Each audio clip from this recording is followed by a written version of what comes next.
नमस्कार दोस्तों, आप सभी का स्टडी डिलाइट चैनल पर हार्दिक स्वागत है। पीईटी 2023 के जीएस का प्रैक्टिस सेट चल रहा है और आज हम लोग देखेंगे प्रैक्टिस सेट नंबर 7 को। तो साथियों, आज के इस प्रैक्टिस सेट में हमने जिन प्रश्नों को शामिल किया है सभी प्रश्न परीक्षा में पूछे गए अति महत्वपूर्ण प्रश्न है और हिस्ट्री विषय से संबंधित है। चलिए शुरुआत करते हैं। पहला प्रश्न कि गुलाम वंश का संस्थापक कौन था? तो बताइए कि गुलाम वंश जो कि दिल्ली सल्तनत का पहला वंश था, इसका संस्थापक कौन था? तो कुतुबुद्दीन ऐबक सही जवाब होगा, ऑप्शन नंबर डी। साथियों, दिल्ली सल्तनत पर कुल 5 राजवंशों ने शासन किया था, जिसमें कि पहला वंश है गुलाम वंश और गुलाम वंश के बाद कौन सा वंश आता है? तो खिलजी वंश आता है और खिलजी वंश के बाद तुगलक वंश, तुगलक वंश के बाद सैयद, सैयद के बाद लोदी। तो ये 5 वंश है जिन्होंने दिल्ली सल्तनत पर यानी कि दिल्ली की गद्दी पर शासन किया। तो पूछा जा रहा है कि जो गुलाम वंश है इसका संस्थापक कौन था? तो कुतुबुद्दीन ऐबक। और ऐबक कौन था साथियों? तो ऐबक मोहम्मद गोरी का एक गुलाम था, इसीलिए इस वंश को गुलाम वंश कहा जाता है। इसके साथ ही साथ इसे दास वंश भी कहते हैं या मामलूक अथवा ममलूक वंश भी इसी वंश को कहा जाता है। याद रखिएगा, तीनों नाम गुलाम वंश, दास वंश या मामलूक वंश, तीनों इसी वंश को कहा जाता है। और कुतुबुद्दीन ऐबक जो कि मोहम्मद गोरी का एक दास था, इसी ने इस वंश की स्थापना की। जब गोरी की मृत्यु हो जाती उसके बाद कुतुबुद्दीन ऐबक ने 1206 ईस्वी में, तो डेट याद रखिएगा किस सन में? 1206 ईस्वी में गुलाम वंश की स्थापना की। और कब से कब तक चला था? तो इसे भी जानते रहिए, 1206 से 1290 ईस्वी तक गुलाम वंश चला था। और कुतुबुद्दीन ऐबक का जो शासनकाल है सिर्फ 4 साल इसने शासन किया था संस्थापक के रूप में, यानी कि 1206 से लेकर 1210 ईस्वी तक। अगला प्रश्न है कि दिल्ली सल्तनत का कौन सा सुल्तान था जिसे लाख बख्श के नाम से जाना जाता है? महत्वपूर्ण प्रश्न है। तो लाख बख्श के नाम से किसे जाना जाता है? तो इसे ही, यानी कि कुतुबुद्दीन ऐबक को। क्यों जाना जाता है? तो साथियों, जब कुतुबुद्दीन ऐबक दिल्ली में गुलाम वंश की स्थापना करता है तो इसने जो है लाहौर की जनता में जाकर लाखों रुपए बांटे थे, यानी कि लाखों का दान किया था। तो लाखों का दान करने के कारण इसका एक उपाधि इसे दी गई, लाख बख्श, और यह दानी प्रवृत्ति का था। इसके साथ ही साथ यह दयावान भी था, इसीलिए इसे हातिम भी कहा जाता है। तो इसका एक जो उपाधि वो कौन सी है? हातिम भी है और लाख बख्श है। इसके साथ ही साथ इसे कुरान खां भी कहते हैं। तीनों उपाधियों के बारे में जानते रहिएगा। कुरान खां किस लिए कहते हैं साथियों? बचपन से ही कुतुबुद्दीन ऐबक यह कुरान का बहुत अच्छे तरीके से पाठ करता था, कुरान का पाठ करने में निपुण था, इसीलिए इसे कुरान खां कहते थे। और लाखों का दान देने वाला था, दान हमेशा करता था, तो लाख बख्श नाम पड़ा। और दयावान था, इसीलिए इसे हातिम भी कहा जाता है। और एक प्रश्न कुतुबुद्दीन ऐबक से पूछा जाता है कि क्या ऐबक ने कभी सुल्तान पद ग्रहण किया? तो साथियों याद रखिएगा, नहीं किया। कुतुबुद्दीन ऐबक यह गोरी का गुलाम था, इसीलिए इसने कभी भी अपने आप को सुल्तान कहलवाना पसंद नहीं करता था, बल्कि सिपह सालार की उपाधि इसने धारण की थी। सिपह सालार यानी कि सेनापति के रूप में इसने शासन किया था, कभी भी खुद को सुल्तान पद ग्रहण नहीं करवाया था। सुल्तान पद सबसे पहले इल्तुतमिश ने ग्रहण किया था। नेक्स्ट है कि 2.5 दिन का झोपड़ा क्या है? तो साथियों, 2.5 दिन का झोपड़ा अथवा 2.5 दिन का झोपड़ा कहीं कहीं मिलता है, तो यह है क्या? तो एक मस्जिद है। ये क्या है? तो यह एक मस्जिद है जो कि अजमेर में स्थित है। कहाँ पे स्थित है? अजमेर में स्थित है। अब बनवाया किसने था? तो कुतुबुद्दीन ऐबक ने। याद रखिएगा, कुतुबुद्दीन ऐबक ने ही अजमेर में 2.5 दिन का झोपड़ा इस नाम से एक मस्जिद का निर्माण करवाया था। इसके साथ ही साथ जो पहला मस्जिद था दिल्ली का, कुव्वत उल इस्लाम मस्जिद, इसका निर्माण भी कुतुबुद्दीन ऐबक ने ही कराया था। और दिल्ली का जो प्रसिद्ध मीनार है, यानी कि कौन सी मीनार है? कुतुब मीनार। साथियों, जो कुतुब मीनार है तो इसकी नींव भी कुतुबुद्दीन ऐबक ने ही रखी थी, यानी कि बनवाना प्रारंभ किया था, किंतु इसे पूर्ण नहीं कराया था। पूर्ण जो है आगे चल के इल्तुतमिश द्वारा कराया जाता है।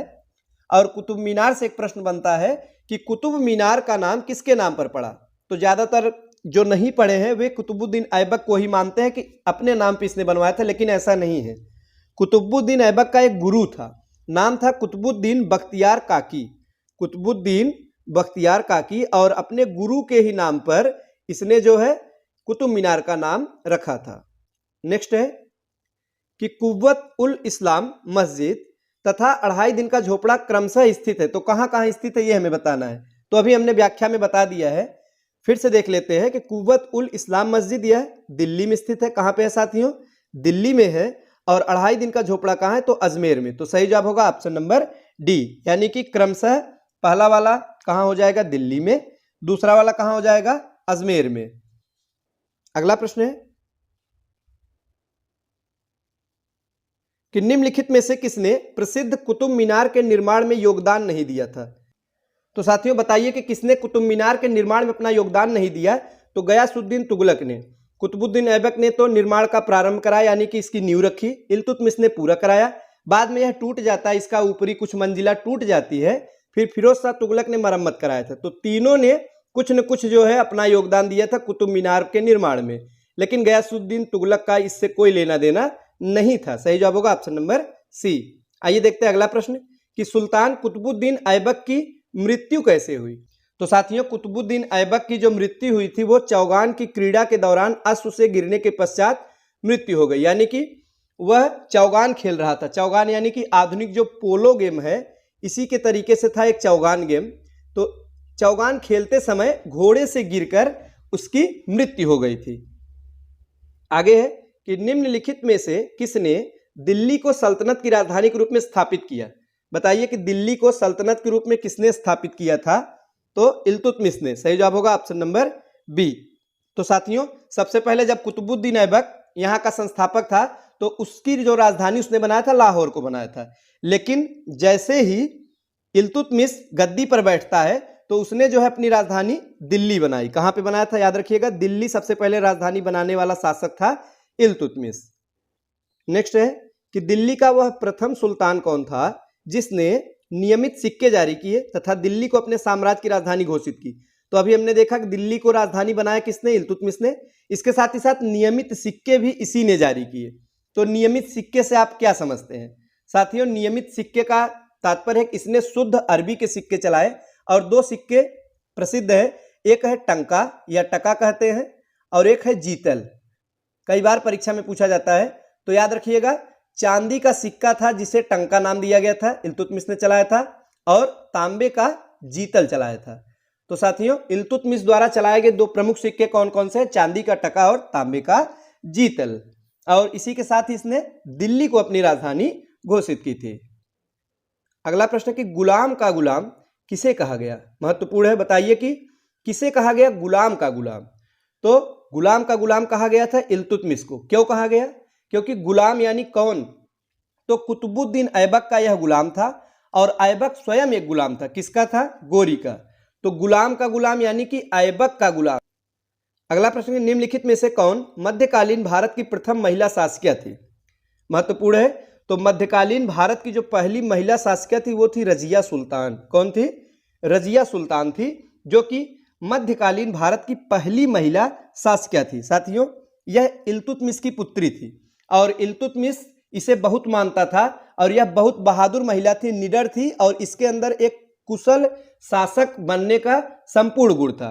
तो इल्तुतमिश ने मरने से पहले ही यानी अपनी मृत्यु से पहले ही घोषणा कर दिया था कि मेरी मृत्यु के बाद जो शासक बनेगा, जो अगला उत्तराधिकारी मेरा होगा, वो मेरे पुत्र नहीं होंगे बल्कि मेरी पुत्री यानी कि रजिया सुल्तान बनेगी। किंतु रजिया सुल्तान एक महिला थी, तो कुछ वहां पे जो पुरुष वर्ग और दल चालीसा के लोग थे उन्हें कतई मंजूर नहीं था कि एक महिला शासिका बने और हम लोग उसके अंदर रह के यानी उसके अंडर में काम करें, ये बिल्कुल भी मंजूर नहीं था। इसीलिए जब इल्तुतमिश की मृत्यु हो जाती है उस समय रुकनुद्दीन फिरोज गद्दी पर बैठ जाता है। कौन बैठता है साथियों?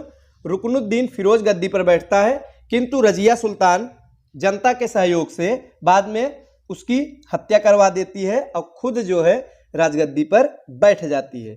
कब बैठती है? 1236 ईस्वी में, और 1236 से लेकर 1240 यह इसका शासन काल है। किसका है? रजिया सुल्तान का। नेक्स्ट है कि मंगोल आक्रमणकारी चंगेज खां भारत की उत्तर पश्चिम सीमा पर निम्न में से किसके काल में आया था? बताइए किसके काल में आया था? तो इल्तुतमिश के काल में। साथियों जो चंगेज खां है यह एक मंगोल आक्रमणकारी था, अत्यंत साहसी और बहुत ही ज्यादा ये जो मंगोल थे ये बहुत क्रूर एवं निडर होते थे। और ऐसा कहा जाता है कि चंगेज खां जहां जहां भी इसने आक्रमण किया तो वहां की लगभग 40% जनसंख्या को ही समाप्त कर दिया था। तो यह एक व्यक्ति का पीछा कर रहा था, उसका नाम था मंगबरनी। तो साथियों मंगबरनी का पीछा करते हुए यह जलालुद्दीन मंगबरनी उसका पूरा नाम था, तो उसी का पीछा करते हुए सिंध तक आ गया था चंगेज खां। फिर मंगबरनी ने इल्तुतमिश के समय आया था, तो इल्तुतमिश ने उसने मदद मांगी कि मेरी सहायता करो, किंतु चंगेज खां ने इल्तुतमिश के पास संदेशा भेजा और ये कहा कि अगर तुमने मंगबरनी की सहायता की तो मैं तुम्हारे पूरे साम्राज्य को नष्ट कर दूंगा, संपूर्ण दिल्ली सल्तनत को समाप्त कर दूंगा। तो इल्तुतमिश ने सूझबूझ से काम लिया और इसने मंगबरनी की सहायता नहीं की और मंगबरनी को सौंप दिया गया चंगेज खां को। इस प्रकार से चंगेज खां ने आक्रमण जरूर किया, किंतु सिंधु तक ही वह सीमित रहा, आगे जो है नहीं बढ़ा और वापस लौट गया। तो प्रश्न बनता है कि चंगेज खां जिस समय आक्रमण किया था या भारत की उत्तर पश्चिमी सीमा पर आया था, तो उस समय यहाँ का शासन काल मतलब यहाँ का शासक कौन था? तो शासक था कौन? इल्तुतमिश, याद रखिएगा। नेक्स्ट है कि चंगेज खां के अधीन मंगोलों ने भारत पर आक्रमण किया, तो किसके समय में? तो इल्तुतमिश के ही शासनकाल में। अगला प्रश्न है कि चंगेज खान का मूल नाम क्या था? ये जो चंगेज खान है इसका मूल नाम था तेमुचिन। क्या था साथियों? तेमुचिन, यह इसका मूल नाम था। यह एक मंगोल शासक था जो कि मंगोल साम्राज्य के विस्तार में इसने बहुत अहम भूमिका निभाई थी और मूल नाम इसका या प्रारंभिक नाम था तेमुचिन, बाद में चंगेज खान के नाम से प्रसिद्ध हुआ। अगला प्रश्न है कि दिल्ली के सुल्तान बलबन का पूरा नाम क्या था? बताइए। ये जो बलबन जो बाद में शासक बनता है इसका पूरा नाम क्या था? तो गयासुद्दीन बलबन था। पूरा नाम क्या था साथियों? गयासुद्दीन बलबन, बलबन का पूरा नाम था और इसने रक्त एवं लौह की नीति अपनाई थी, आगे हम लोग देखेंगे। अगला प्रश्न है कि दिल्ली के किस सुल्तान के विषय में कहा गया उसने रक्त और लौह की नीति अपनाई थी? तो रक्त एवं लौह की नीति बलबन ने अपनाया था। सही जवाब होगा ऑप्शन नंबर बी। बलबन के बारे में कहा जाता है कि उसने रक्त और लौह की नीति अपनाई थी। नेक्स्ट है कि नीचे दो वक्तव्य दिए गए हैं, पहला कथन है, दूसरा है कारण। तो आइए देखते हैं इसमें से सही क्या है, गलत क्या है। तो कथन है कि बलबन ने अपने शासन को शक्तिशाली बनाया और सारी सत्ता अपने हाथों में केंद्रित कर ली। बिल्कुल सही है। बलबन ने क्या किया कि जितनी भी सत्ता की शक्ति थी वो अपने हाथों में केंद्रित कर लिया और साम्राज्य को, अपने शासन को अत्यधिक शक्तिशाली बनाया। कारण है कि वह उत्तर पश्चिम सीमा को मंगोल आक्रमण से सुरक्षित रखना चाहता था। कारण भी हमारा बिल्कुल सही है, किंतु यह कथन का सही व्याख्या नहीं है। तो सही जवाब क्या होगा? ऑप्शन नंबर बी, यानी ए और आर दोनों सही है, किंतु ए की समुचित व्याख्या आर नहीं है। नेक्स्ट है निम्नलिखित में से किसने भारत में प्रसिद्ध फारसी त्योहार नवरोज को आरंभ करवाया? तो एक नवरोज त्योहार है, तो पूछा जा रहा है कि उसको भारत में आरंभ किसने करवाया था? तो वो कोई और नहीं था, बलबन ही था जिसने कि इसे आरंभ करवाया था। तो अपने दरबार के लिए बलबन ने एक बड़े सुल्तान के दरबार के रूप के अनुरूप बनाया और कठोरता से नियम लागू किया और बलबन ने ही सिजदा और पाबोस रीतियां आरंभ की थी। नाम याद रखिएगा कौन कौन सा है। तो साथियों एक है सिजदा और दूसरा है पाबोस। सिजदा और पाबोस, और है क्या? तो सिजदा यानी कि क्या? तो भूमि पर लेटकर अभिवादन करना, यानी कि राजा का अभिवादन कैसे करना? भूमि पर दंडवत प्रणाम करना, ही सिजदा प्रथा थी। और पाबोस था कि लेटने के बाद सुल्तान के चरणों को चूमना, इसे ही पाबोस कहा गया। तो ये दोनों नीति जो है बलबन ने प्रारंभ किया था। और एक फारसी त्योहार था नवरोज, तो नवरोज को भी बड़े शानो शौकत के साथ मनाने की प्रथा आरंभ की थी। आगे के निम्नलिखित सुल्तानों में से किसने गढ़ मुक्तेश्वर की मस्जिद की दीवारों पर अपने शिलालेखों में स्वयं को खलीफा का सहायक कहा है? महत्वपूर्ण है। तो वो कौन है जिसने स्वयं को खलीफा का सहायक कहा है? तो वो कोई और नहीं, बलबन ही था जिसने स्वयं को खलीफा का सहायक कहा है। और गढ़मुक्तेश्वर के मस्जिद के दीवारों पर इसने उत्कीर्ण शिलालेख पर अपने आप को खलीफा का सहायक कहा है। तो साथियों ये थे आज के महत्वपूर्ण प्रश्न। वीडियो अच्छा लगा हो तो लाइक करें। मिलते हैं अगले वीडियो में कुछ नए नए प्रश्नों के साथ, तब तक के लिए नमस्कार।